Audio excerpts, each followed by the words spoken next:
5 minutes late. It's okay.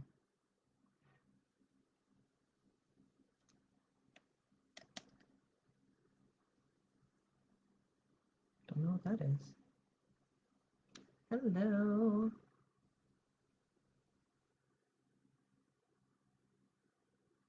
Hello, hello.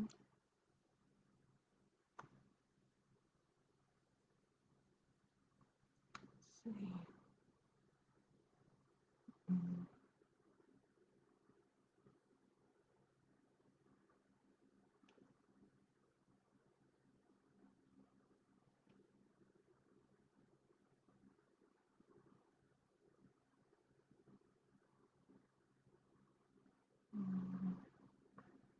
Hello, hello. Hello, hello. Welcome in.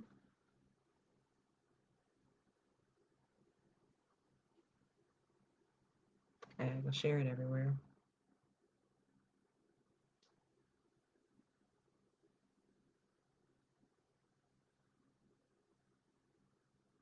Welcome in, welcome in. Welcome in, welcome in.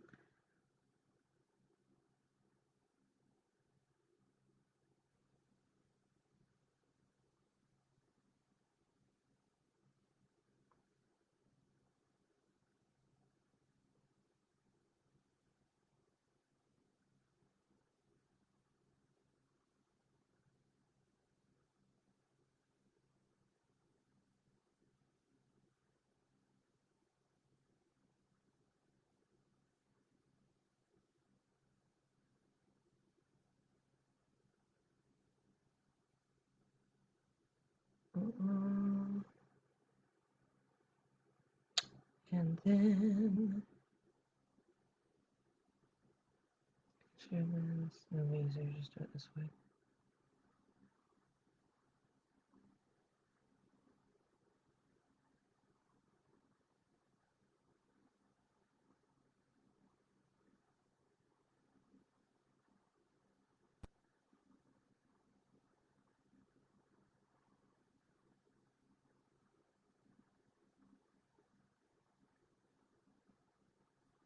That is not how you spell my name.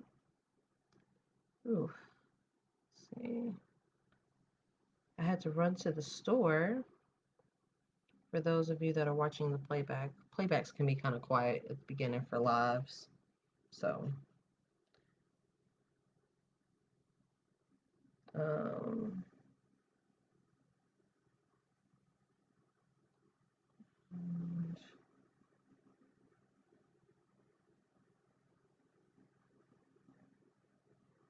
let's see, do I have a nice photograph?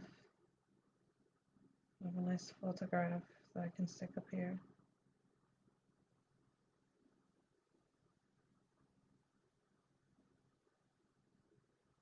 Nope. Hey, welcome in. Welcome in. We got two people in. Hello, hello. I'm getting everything set up. I'm sharing the link and everything. If y'all can go ahead and share the link with other people and getting everything set up. I was running a little behind because I had to go to the grocery store last minute because I'm cooking tonight and I was missing ingredients. So I had to run to the store. And I got back very, very close to when the show was starting and had to get stuff cleaned up. I got really caught up in the whole thing with the news today. So as you can see on my story, I got really caught up with it. So I got a little bit distracted. I got a little distracted today, but it's okay. We're still going to be on point. Welcome in. Welcome in. Thanks for tuning in to Reading with Miss Taylor Said. We'll be starting in just a moment here. That's what I'm supposed to share. The link. Tweet. Okay, cool. Cool story. Let's go here. Let's go there. And we're going to go live. Welcome in, welcome in. We'll be starting in just a moment, y'all. We'll be starting in just a moment. As soon as I get my other spot set up. Y'all remember the first week when it was just this? and I didn't do Instagram, and then I struggled to do Instagram. I still struggle to do Instagram, I ain't gonna lie.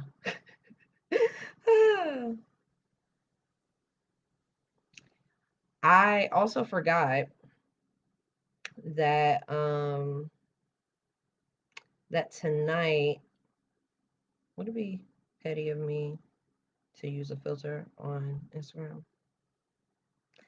Anyway, um I forgot that tonight I have to do a spiritual thing that asks me to not drink starting at 5 o'clock because the work starts at 8. And so I forgot about that. And so Wine Wednesday is going to be Red Bull in a wine glass Wednesday. But I still got my pink. I have athletic pink on because, again, had to run to the store. But I still got my pink on. So it's Wednesday and we're here. And I'm finally going to start over here on Instagram. And once we get set up on Instagram, we are good to go. We are good to go. We are live on Instagram, live on Facebook. I got my pink on. It's a pink tie-dye crop top hoodie thing. I got this from Five Below, y'all. I got it's a little cropped up, little crop right here. Got it from Five Below. I like this. I like it. It's comfy too. Makes me feel real sporty. I'm not particularly sporty, but this makes me feel sporty. Um, like I was saying on Facebook, I forgot that I have a cleanse tonight, and I forgot that I scheduled a spiritual practice tonight that requires me to not drink. So I will instead be drinking some Red Bull in a wine glass for Wine Wednesday, and we'll just all pretend that it's a bubbly wine because it is. I mean, it's a lighter color or whatever. So we're just gonna pretend it's a bubbly wine, and I'm gonna have a lot of energy, and it's gonna be great. It's gonna be great. All right. Well, I'm gonna go ahead and jump right into it because I got cooked. All right, and I'm running behind, so I'm gonna go ahead and jump right into it, and we're gonna get started, y'all. Mm. Welcome to Reading with Miss Taylor Said. I am Miss Taylor Said, and I started this show in an effort to accomplish a few goals of mine. What's up? I started the show in an effort to accomplish a few goals of mine. One of those goals being to actually read all the books that I own, because I've purchased a lot of books over the years, started a few of them, haven't finished them yet. So I want to actually finish the books that I own. So that is one of the goals that I have. Another goal that I have is to get more comfortable reading aloud in front of an audience, because what I want to do in the future is going to involve me reading off of a teleprompter to at some point. So I want to get more comfortable reading in front of an audience out loud. And the third goal that I have is that I want to get more comfortable with public speaking again. I used to do it back in college and wasn't doing it for a while there, but I want to get more comfortable with public speaking again and engaging with an audience. And even though it's virtually, it's a start. It's a place to start, and I'm getting more comfortable with it. So I appreciate y'all for showing up. I appreciate y'all for being here. If you are joining us for the first time, we are reading Lisa Nichols' Abundance Now. We're reading Lisa Nichols' Abundance Now.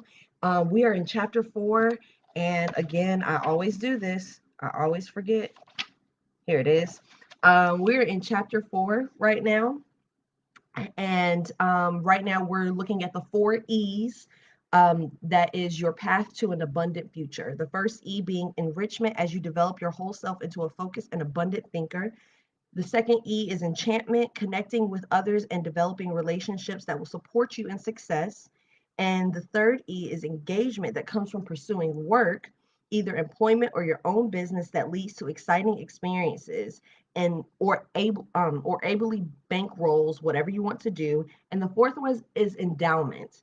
Endowment is money, obtaining money that you need to fulfill your dreams. So that actually, sorry, seeing money as an endowment that grows and continues to fund the kind of breathtaking lifestyle few can imagine. Now, for those of you that are joining us for the first time, Lisa Nichols, if you've never heard her speak, if you've never heard or seen any of the inspirational clips that might come up on Facebook or Instagram or whatever, she usually says breathtaking. Another thing that she does that I think is really cool is her yes, yes thing, but you'd have to go watch some of her speeches to get that, because I don't really know how to explain it the way that she does. But right now we are in chapter 4, which is the third E, because the first few chapters were some other stuff. And if you missed some of the older episodes, on IGTV, you can go back to, I think we were in chapter 1 in IGTV, because I started with Facebook first and then moved over to IGTV. But on Facebook Live, on Facebook, if you look up Reading with Miss Taylor Said and just go in chronological order, they'll be right up there. So we're going to get back into it. Yesterday was a lot of just business stuff that she was sharing with us. One thing that she did talk about, let me see if there was anything that stuck out, because I know I did talk about a few things. She was just talking about being of service with what you're doing. But we're going to go ahead and jump right in. The next section is called Spend Time Doing Research. Ask yourself, what would I like to spend my days, evenings, and weekends doing? This goes for not only your current work, but every other activity too. If you don't know what opportunities inspire you, start researching what you like to do. Go shopping in your mind and see what people see what people do that intrigues you. Find those things that make you say, oh, I wish I could. If you're thinking of starting a business or a new employment path in one of these newly researched areas as part of your work towards abundance, kick your research into high gear and don't give up your job, just yet. In my entrepreneurial training programs, I encourage my students to allocate 4 to 6 hours of research a week for 30 to 45 days before making any move. Get a 3-ring binder and fill it with the information and data your research reveals. Learn from the mistakes of others in this area, learn their best practices, then see if you're investigating is a fit for you. See if what you're investigating is a fit for you. You may be surprised at what you find. I once worked with a student who was really confused about how he wanted to roll out his training business. Although I coached him for hours, he never really took off running towards his vision. Finally, I said, listen, just do your research. You haven't gotten around to that yet. A short while later, he called me and was absolutely on fire. It turns out that in the first few hours of his research, he'd gone online and found a gentleman on the East Coast who was doing exactly what my student wanted to do on the West Coast. Suddenly, he could see himself in that other person's lifestyle, delivering the same kind of content in his own unique way. To this day, he's never stopped running. He is constantly building his training company and expanding his vision. In fact, he's now positioned to serve over 10,000 people in the next year because of a few hours of research that allowed him to see his training company in action. Since he's conducted many more hours of research, since then, he's conducted many more hours of research, but this time on how to grow his business to previously unimaginable heights. Okay, do your research. Google is free and available for 24 hours a day, 7 days a week, always there. It's on your phone, it's on your computer if you got one. Google is free. The next section is called Lots of Littles Are Better Than One Big Break. I think too many of us are waiting for our big break, that one idea or chance that will set us up for life, when lots of excellent but smaller opportunities for advancement wait, languishing for our attention. This is a particular dilemma for entrepreneurs because we're exposed to so many new ideas, trends, marketing schemes, and other opportunities, and because we're accustomed to aggressively pursuing new forms of revenue, we have the knowledge, drive, and support team to do almost anything we want. But should we?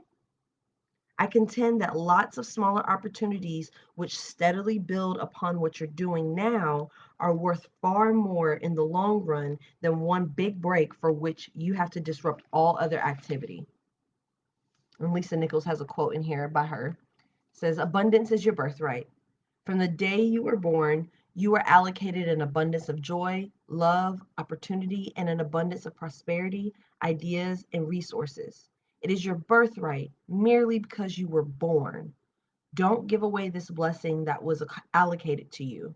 Cash in on it and embrace it. By Lisa Nichols. This lottery mentality goes for developing multiple streams of income if you're an employee too. Be prudent about the secondary income activities that you get involved in. One area that's often imprudent are the many work from home scams that promise to purchase the output of items you assemble from home after buying lots of supplies and assembly parts from the parent company. Other questionable opportunities for secondary income are activities where you simply don't have adequate knowledge, time, or money to fully exploit the opportunity. You make the initial investment, but ultimately you don't make money because it's outside of your area of expertise. Takes more time than you have to takes more time than you have to spare or requires even further expenditure. It's easy to invest in a business opportunity than spend thousands of dollars more in inventory, travel, or services only to see no profits. Not only will you have impacted your family's finances or time, you will have lowered your self confidence for future opportunities. Stay in your lane and look for smaller projects that you have adequate expertise, time, and money to pursue. For example, consulting in your field to smaller companies who can't afford a full time employee, but who will pay for occasional projects, or subcontracting to a firm that already has clients but doesn't have the expertise to deliver a portion of a contract. You can even advertise your services for odd jobs you're good at, such as organizing, home staging, writing, handling publicity, or making repairs, things that require virtually no investment and very little time. While smaller opportunities may not send the kids to college, together they could pay for some more expenses so you can expand your lifestyle or add to your prosperity. Listen, I'm trying to get into this side gig life. You know what I'm saying? I would like to get myself a little giggy on the side. um, gotta have a main gig and have a side gig, but gonna have a main gig soon, I think. Um, yeah, I do like the fact that she mentioned the things where you invest a lot of money from the top, but then ultimately have you get no income from it. Those are they take up time. They take up time. They require you to do a lot of work with little, like literally the only thing you get is vibes from the experience. Like I remember I was with the MLM one time and like once I finally was like, okay, I'm actually going to do it because I was getting on board with, somebody else and they were more excited and impressed about it than I was. And I was just like, I'm not feeling it. Now, granted, maybe if I was a little more positive, enthusiastic, I might have done better, but I didn't have any experience with sales. The training was not connecting to me, and there was not really anybody I was not getting what I needed personally, and I didn't have the adequate research, and I didn't even really like it. I was just doing it because it was like, oh, we can make you some money. You can make some money. And it's just like when you have to pay regularly to be a part of something so you can make money. Yeah, I don't know. I don't. I get investing in a business. I get investing in your business. I get investing in things that you believe in. But when it's something that you don't really care about and you try to force yourself to get excited about it just so you can sell it, just so you can make money, maybe. I I'm glad for the people that have gotten success off of it. Good for them. Bully for you. But it don't work for me. But there are other ways. She just listed a lot of other ways where you can make other income. And yeah, like, I got a little notary stamp or whatever. I've never gone to make money with his heart. I honestly anything that has to do face to face, I'm like, I'm good. But there's side gigs. Get you a side gig if you can get a side gig. If you have a special talent, get you a side gig. Anyway, to launch or not to launch, business 101. Although I became a business owner, and though the upside for creating wealth is generally better with a business versus working for someone else, I want to be clear about one thing. Not everyone should be a business owner. Don't tell Twitter I said that, y'all. Not everyone should be a business owner. Don't tell the people that said you got to invest your $1,200 stimmy into an LLC. I said that, or that Lisa said that, because Lisa just said that. Not everyone should be a business owner. For many people, perhaps you, and anybody that's joining us for the first time, we are reading Lisa Nichols' Abundance Now. We are reading Lisa Nichols' Abundance Now. And she's talking about to launch or not to launch. Business 101. For many people, perhaps you, their highest form of contribution is actually supporting or partnering with someone else. Depending on your work style, your level of detail, and where you are in your career or personal development, you may work better as a team member versus a leader. To be candid with you, there are many days where I've said, God, if I had to do it over again tomorrow, I don't know if I would want to be at the top. Still, I believe being a CEO is in my blueprint, but that's not the case for everyone. Of course, this is not a measure of who is more important or smarter, because CEOs still need analysts and operations managers and technicians. Moreover, if everyone were a CEO, no one would be working in the trenches every day to move the business forward. What? For the people that know me, what have I said? Businesses don't operate without, the capitalistic business structure does not operate without people being in the trenches. And the trenches are trenches. They're not exaggerated trenches, they're trenches. They're terrible work conditions, underpaid, overworked. Companies do not operate unless you have that. Big ones, at least. Big corporations don't. But she said it, not me. I mean, I have said it, but she also reiterated what I've already said. They don't work. There's no CEO without lowly worker that's in the trenches. I mean, and she's not, I know she is not in the, with the intention of like trash work conditions and stuff like that, because she seems nice.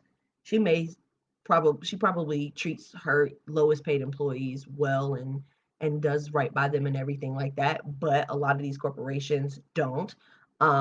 See, that man that owns that website. Yeah, a lot of these companies don't, and they make more and more money, and their people anyway. But I mean, sometimes the trenches are also other things. They're not always the lowly parts. Anyway, let's get back into this. Sorry, y'all. I've had a little bit of Red Bull, and yep. I honestly forgot trenches every day to move the business forward. So, while not everyone wants or needs to be in the CEO role, I do think that owning your own business with responsible planning and effective systems can move you to a place of abundance and prosperity. I won't say it will move you better, quicker, or faster.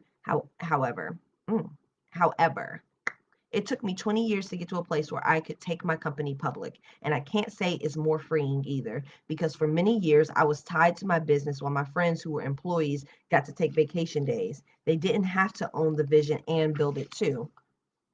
And then there's a quote. I believe for the first time in history, entrepreneurship is now a viable career. Eric Ries, author of The Lean Startup. Of course, if you do decide to start a business or you already own one, here is some clear and important advice. All right, I'm going to take these notes too in my mind, because I have the book so I can come back and open it. But if you don't, let's see. We got some comments over here on Facebook. Let's see. Durante said, research is everything extremely beneficial. Beatrice said, thank you. It's not for everyone. If everyone owns a business, where would the workforce be? Not everyone has the gift, drive, ambition. Got to find your role and excel where you fit. And she said, we have to work on reforming the trenches. We can't just get rid of them. That's true. I know I know we can't get rid of them, but I'm thinking about the tearing down the tower of capitalism as a whole and restructuring the society. I don't have the answers. I don't have the answer, Sway. But I know what we got going on ain't working. What we got going on ain't working in 2020 exposed. Pull the whole veil off of that. Anyway, so if you want to own a business, there are 5 points that she makes. So we're going to get into those 5 points, okay? First point, forecast your plans for growth. Focus on the one thing that most business owners think is a waste of time, but that actually is the best use of your time. Navigating and forecasting plans for growth at least 18 months to 3 years out. Chart the path of where you're going, where you want to end up, and what would be considered a step or goal along the way.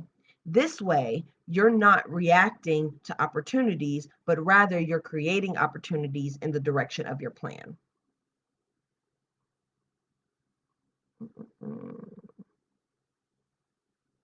Forecast your plans for growth. Part 2. Start planning from the beginning, especially prior to startup. Most entrepreneurs are living off passion. And though that's very necessary, you also need to live off planning. From everything I've personally seen and experienced, it's virtually guaranteed that your business is going to cost you 3 times more than you thought it would and take 3 times longer to develop. Preparation is key to reducing this time and cost. Research your industry, the market, and the competition. Understand your USP or unique service proposition, that one thing you do better than anyone else in the marketplace. Understand pricing for your product type and research what the market will bear. Understand who your ideal client or customer is, that person who will buy your products and services at a premium ticket. More to the point, what solutions will you offer them? How will you sustain your business and keep your audience engaged? There's so many questions that you need to answer and plan a strategy for, but here's why I love those questions. When you make a plan, all you have to do is work the plan. She said something right there. Hold on. She said, when you make a plan, all you got to do is work the plan. Wow. Wow. That's radical for my brain. Because my go-to plan phrase is, if you fail to plan, you plan to fail. But this is reframing of the word, what we were just talking about the other day. What I was talking about the other day, you remember when I said that we don't say I can't wait, we say I'm ready to, or I'm excited for it. Changing the wording, communicating the thing that you actually want to communicate, which is that you're excited to do something, or you're ready to do something now, or as soon as you can. This is a great reframing of, if you fail to plan, you plan to fail. Stepdad used to say that all the time. When you make a plan, all you have to do is work the plan. When you don't make your plan, you're forced to make it up as you go along. My God, all my type A people are shouting from the mountaintops. This is all they've been trying to tell us. Type everything else that's not A. That's all they've been trying to tell us. That when you make a plan, all you got to do is work the plan. Oh, I love that. That's sticking with me, honestly, truly. Get good at marketing. Get good at marketing. Something business owners don't do enough of is marketing, marketing, marketing. Your company may offer amazing solutions, but if no one knows about them, your business isn't worth anything. Period. The fourth part is sell like your life depended on it. No one can sell you better than you. Hone the sales scripts, offers, and sales tools you use to sell effectively, then train others to replicate what you've perfected. I was just talking to one of my friends about, because my friend Jaleesa owns a business. We were talking about sales today. Sales, when you are a person that is like nice, and I'm not saying that sales people are not nice, but if you're a person that's nice and accommodating, it is very difficult to get into sales and be okay with selling people things and upselling and charging higher prices and stuff like that, and or charging not higher prices, premium prices for your service or for what you're doing. And I had to unlearn my way of thinking about sales and reimagine it when I was a travel agent, because I I would I would get so nervous about what people could and couldn't afford that I would miss out on making more money, which, because I was a travel agent for a company for a lot of the time, I wasn't really making commission. The commission that was made went to them because they were paying me a regular check.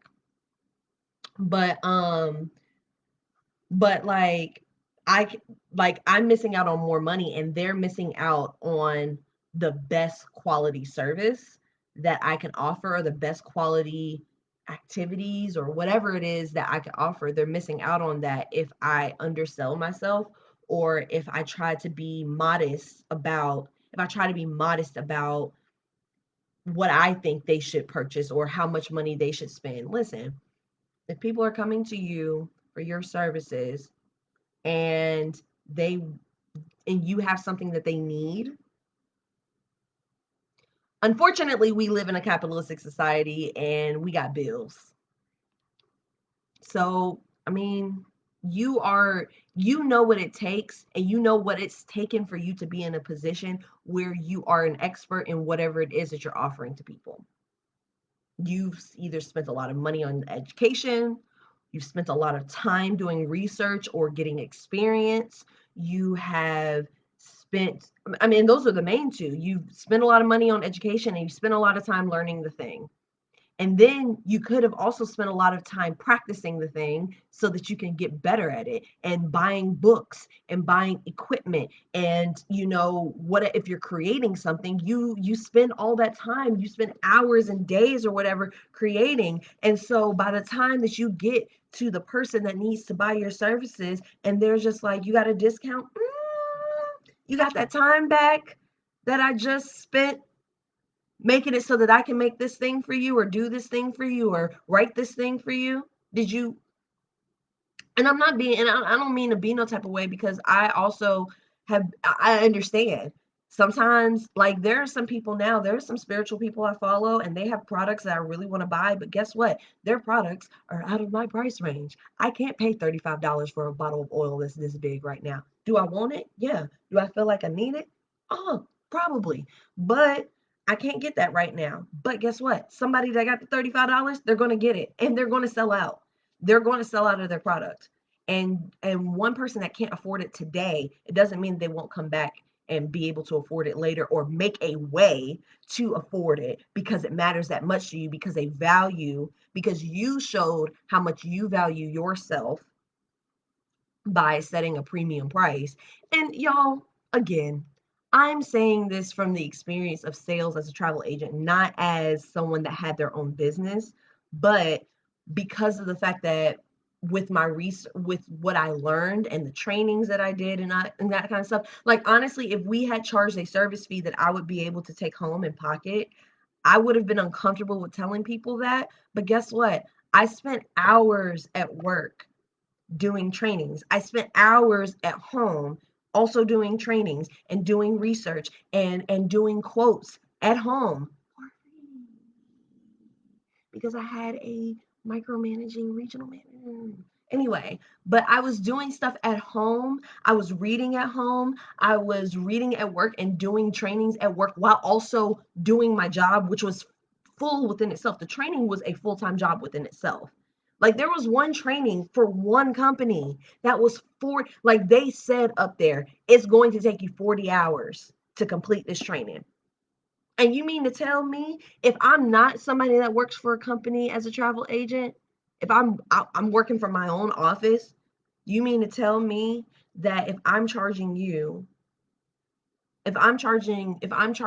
my customer or my client an extra $50 just to use me as an agent, because of the fact that if I'm at-home agent, I have to pay for my rights, as I have to pay for my membership with IATA or whoever, so that I can have access to these suppliers, so I can even get on the phone with these people.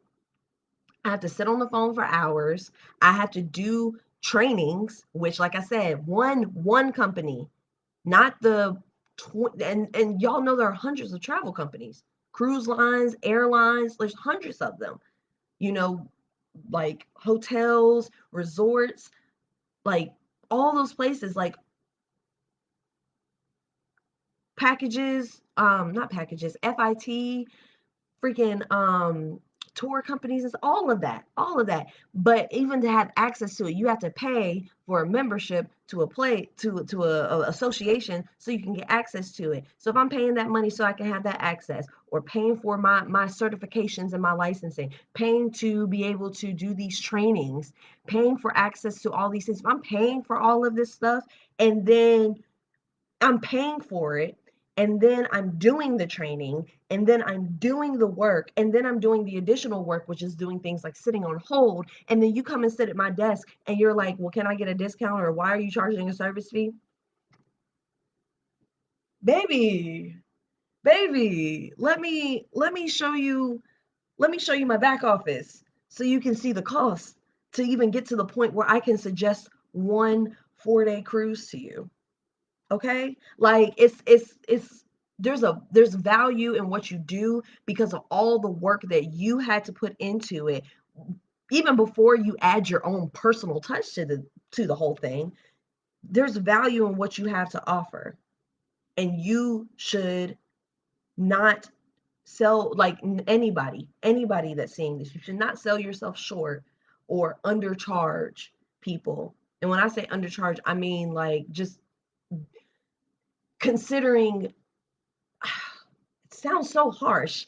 It sounds so harsh to be like, don't consider people's budgets and stuff like that. But if you want to be a business owner and you worry about what everyone can afford, perfect example. I'm dating an entrepreneur. Thank God. All right. And not for that, but because he's wonderful. But one thing I've learned from him was that he was like, because my conflict with starting my own business is, I don't want to overcharge and blah, blah, blah, blah, blah. It's just like, well, if you say I open some sort of storefront, or I start something where I'm offering services and people are coming in for consultations and stuff like that, if I if I charge premium prices to people that are willing to pay it, I can accumulate enough revenue to be able to create opportunities for people that can't pay it, where it won't hurt my pockets if I don't charge these people as much. But I have to have a certain amount of money, or accumulate a certain amount of revenue in order to be able to afford that. But I got to start with that premium. So, my Patreon gonna be up and popping in the next few months. So when I find that energy to do more content, that's what I'll do. But sell like your life depended on, is what she said. All right, next section. If you're going to build a business, build it on cement versus sinking sand. Spend more time learning how to be an excellent CEO than you spend on your area of technical expertise. In the early days of my career, when I focused solely on building my skill set as a speaker, I discovered that I didn't own a business, I owned a job. As long as I was on stage, the business wasn't growing. I was constantly in survival mode. However, when I began to operate like a CEO and focus on building my business on cement versus sinking sand, I began to focus on the marketing systems, finance sales systems, and overall operations of my business. The result was that I began to generate multiple streams of revenue, making money when I was both on and off the stage. Not only did my annual revenue increase, my peace of mind and joy grew too. Yes.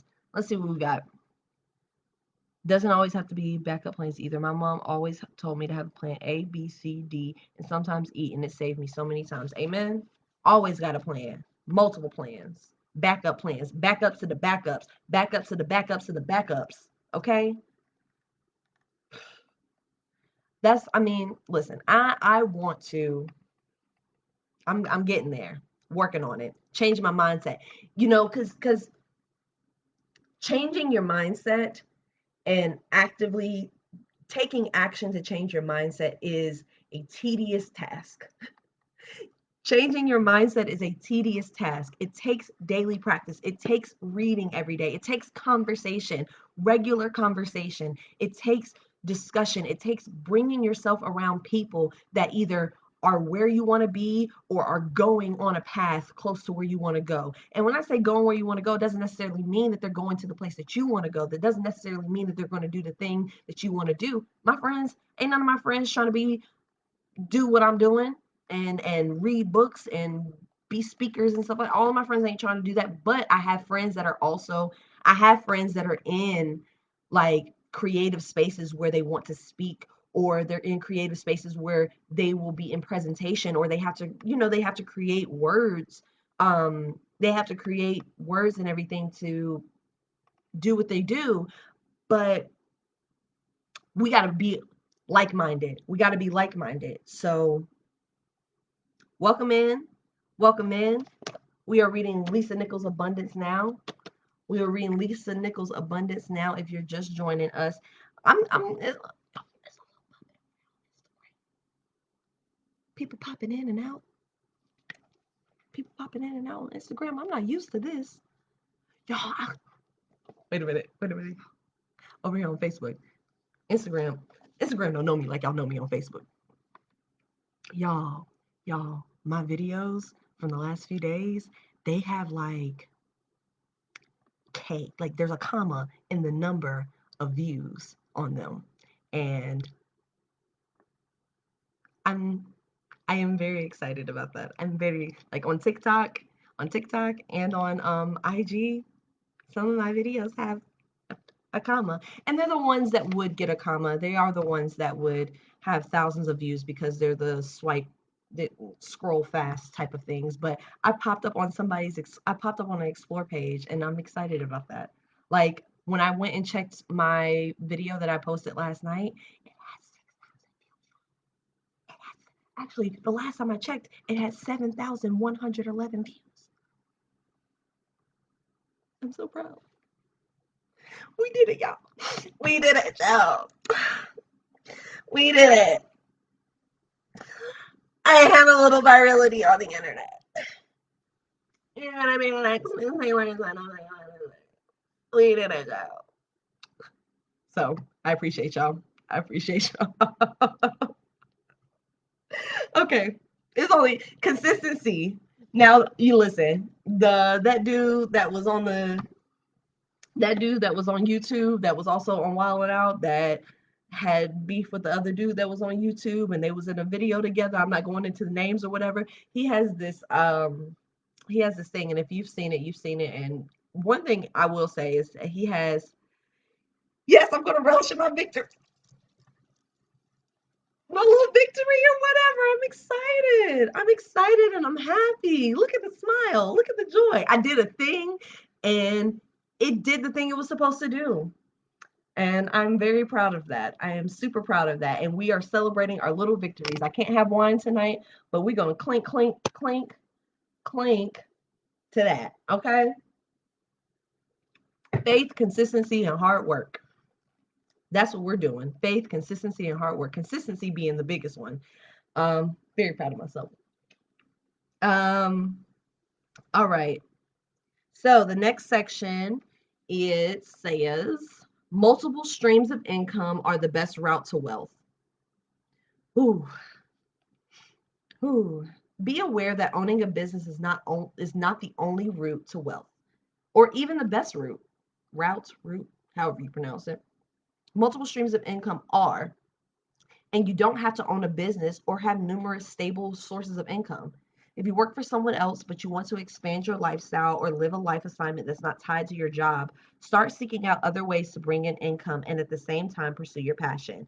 These include short-term consulting contracts, a blog coupled with a blog coupled with affiliate relationships to sell other people's products to your readers. Maybe. We gonna hey, we gonna speak a sponsorship up. We gonna speak a sponsorship up, okay? A paid sponsorship, okay? Go ahead and put a prayer on a paid sponsorship for your girl, okay? Um, let's see. Or a specialized service company delivering something local businesses would rather farm out. In her book, Instant Income, Janet Switzer, which is the co-author of our book, calls these multiple income streams occasional entrepreneurship. I like that. That is one time, hassle free, low commitment projects that can be found almost everywhere you look. Even back when I still worked for other people, I served as an occasional consultant on local community based projects where they needed an organizer, someone to be the voice of the project, plan events, conduct surveys, do marketing, or motivate local residents into action. Okay. This next section, reasons not to become an entrepreneur. All right, it's about to get real, y'all. She's probably gonna step on my feelings somewhere in here. Or somebody's feelings. I don't know, somebody. But it's information that we need to know. Understand that if the world was meant to only have entrepreneurs on the planet, there would be no corporate arena and there would be a whole lot more chaos. Entrepreneurialism by itself is an unstable role to be in. In fact, the average entrepreneur has to be in that role for 5 to 7 years before there's some form of stabilization. If you're considering starting a business or own one right now that's struggling, recognize that the most successful entrepreneurs share a common thread. They're self starters. They're also hungry for sales. No one is going to sell your product and your business better than you. So you have to be great at sales or learn how to be great at sales. If you're adamant that you don't want to do sales, my advice is don't start your own business. The theory is build it and they will come. It's mm, the theory is build it and they will come. It's just that. No product or service acquires customers simply by virtue of its existence. Unfortunately, in our culture, entrepreneurship has become seductive. Y'all know I'll be talking about LLC Twitter all the time. Entrepreneurship has become seductive. We have a tendency to focus on the sexy part of entrepreneurialism. Entrepreneurialism. That's a long ass word. Including the freedom that people talk about so much. I'm my own boss, they say. I don't have to go to the office. But the flip side is, I don't have benefits. I don't get vacation time. And I don't have a steady paycheck. Plus, I'm working 18 hours a day. Owning your own business isn't a job, it's a lifestyle. If you aren't looking for that drastic a change, take a step back before you leap. In my case, I was in business for 11 years before I felt comfortable securing business credit because I never knew what my income was going to be. I was in business 11 years before I was willing to purchase a piece of real estate. It's not that I couldn't afford the property before, but I didn't know how stable my career was. As an entrepreneur, there's a certain level of instability that you'll need to sign up for. Of course, you can minimize that by living off your savings, but I can't tell you how many people have come to me who are in that reality and are worried because the minute you start your business, the clock starts ticking on the depletion of your nest egg. Even a year's worth of living expenses in your savings account is far too little. Lots of people go into entrepreneurship with a pie in the sky attitude of I'm going to build it, stabilize it, and start earning serious money from it all in 12 months. Although that can happen for some people, it's not the norm. In my experience, it takes 2 to 3 years of solid investing and building to create consistent growth and steady revenue. If you don't have the entrepreneurial spirit, if you're not willing to put in a lot of time, if you're looking to slow down, these are all reasons not to become an entrepreneur. Finally, you have to be a visionary. You have to be willing to walk alone. Not my feelings. You have to be willing to walk alone. You have to be willing to be the only one who holds your vision for a while. If all of these realities are not for you, that's okay. There's no judgment here. Entrepreneurs are not better than any other employees. In fact, I remember 15 years ago when we would mumble that we were business owners because being an entrepreneur was equated with being flaky, flighty, and too lazy to hold down a real job. Now, with so many successful entrepreneurs getting so much media coverage, this path is becoming more and more validated to the point where entrepreneurship courses are taught in most colleges and universities. But don't feel that if you're not an entrepreneur, you're somehow not playing full out. That's not the case. Is supporting or partnering better for you? Even if you never own a business, you can still pursue your passion and purpose in a supporting or partnering role. And if you've built your skill set steadily over time, you'll be on big demand by business owners who need the expertise you have to offer. This is where the consulting lifestyle becomes very lucrative and very freeing. You work only for people and projects you like and earn good money, and you create a lifestyle and schedule that you dictate. Just as I recommended that you become a constant and never ending learner, my advice here is to acquire specialized knowledge that makes you more valued for roles where you can prosper substantially. To gain that knowledge, why not link up with someone who is already doing what you want to do? I'm a big believer in the concept of free training. That's why I sat in 35 meetings with Jim, the attorney from chapter 3. I encourage people to volunteer as much as they can. In fact, we always have several hardworking people who volunteer at my events. Volunteering with us is so popular, in fact, that our team has names for the opportunity. Everything from the backstage platinum pass to world-class training in HD to the diamond field of information. Our volunteers do everything from running errands to making copies to handling up to 75 wardrobe changes for on-site video shoots, just working really, really hard, but the training they get in exchange for that hard work is priceless. Okay, and she got a little thing. If anybody wants to know, I can get you the information. Volunteering is fun. You'll be immersed in the work and collaborating with people who are also passionate about that activity. You won't believe the impact it will have on your decisions in the future, simply supporting and learning from someone who's ahead of you in the field. When you approach others to learn from them, by the way, don't ask, can you train me? But rather, can I be free labor for you? Don't impose more work. Offer up relief and then become a sponge. Finally, if you plan to excel at supporting and partnering, don't hide your light. Support, be a partner, but be the best in your field. Become a leading expert, even a media figure in your niche. Niche, snitch.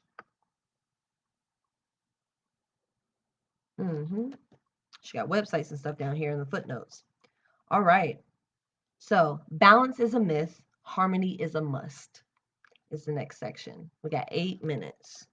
8 or so minutes. Oh, actually, look what's on the other side. We finishing this chapter tonight, y'all. We're finishing the chapter tonight. Okay, never mind. Let's go ahead and get this done. All right. Balance is a myth. Harmony is a must. Regardless of whether you own a business or support and partner with someone else, it's important to give all parts of your life the time they deserve. And that's not necessarily equal time for all parts. One of the most powerful statements I've ever heard came from my good friend and mentor, Ivan Misner, founder of BNI International. He said, Lisa, balance is a myth, but harmony is a must. It's true. In fact, for decades, life coaches and personal growth trainers have urged us to strive for work-life balance. But if you think about that idea, it's actually unrealistic. Here's why. Let's say your career requires you work from 8 a.m. to 6 p.m. in a typical day. That's 10 hours or about 42% of your day. Add 8 hours for sleep, and that takes another 33% of your day. Then there's approximately 3 hours per day taken up by tasks such as commuting, running errands, and eating meals, 13%. And what's left is just 12% of your day for the life portion of work-life balance. Only when you do the math can you see that work-life balance is a phenomenon that you would never achieve unless you worked, slept, and lived like this: 6 hours work, 6 hours sleep, 6 hours task, 6 hours downtime. A far better approach is a far better approach to keeping your life sane is to drive for the harmony my friend Ivan recommends. Make sure that 20% or 50% or 12% that you spend in any one area actually gives you what you need. I'm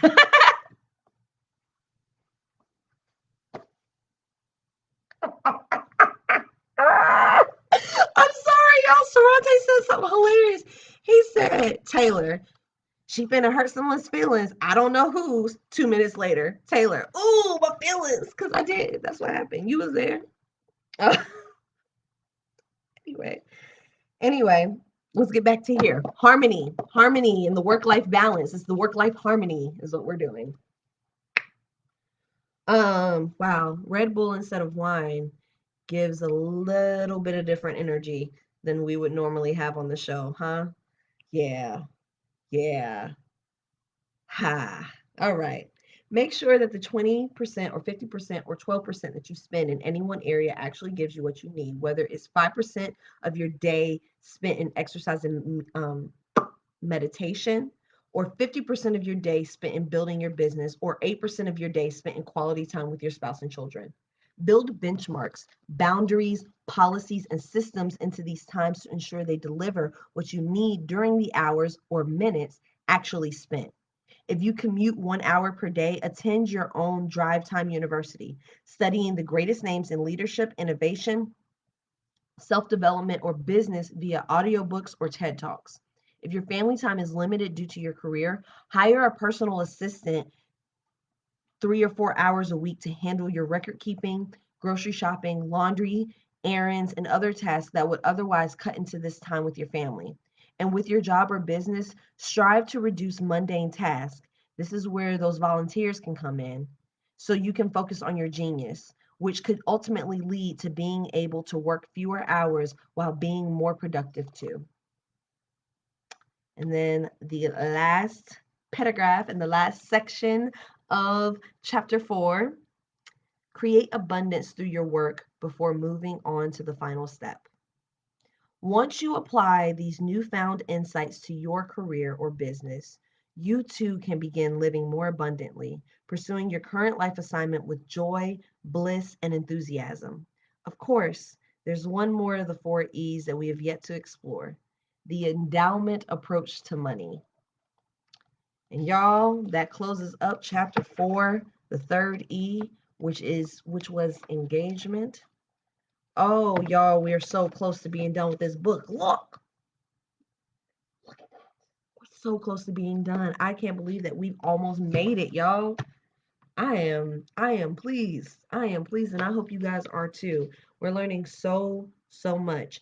Now, I know the last time we finished a chapter on Wednesday, I said that we said that we was going to do discussion on Thursday. Um, and I don't know if that is ideal. So I am going to start chapter 4 tomorrow. I'm not going to wait till Monday, because if I don't start chapter 4 tomorrow, there just won't be an episode and I'll just sleep or just take the night off, which, let's keep it going. Let's keep this party going. We're having a good time. We're having a really good time. Another small victory, Sarante. Hey, Fran.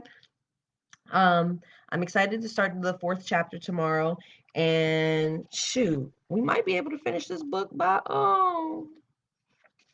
let's see. Those are bonus tools. Let's see. She's not right here.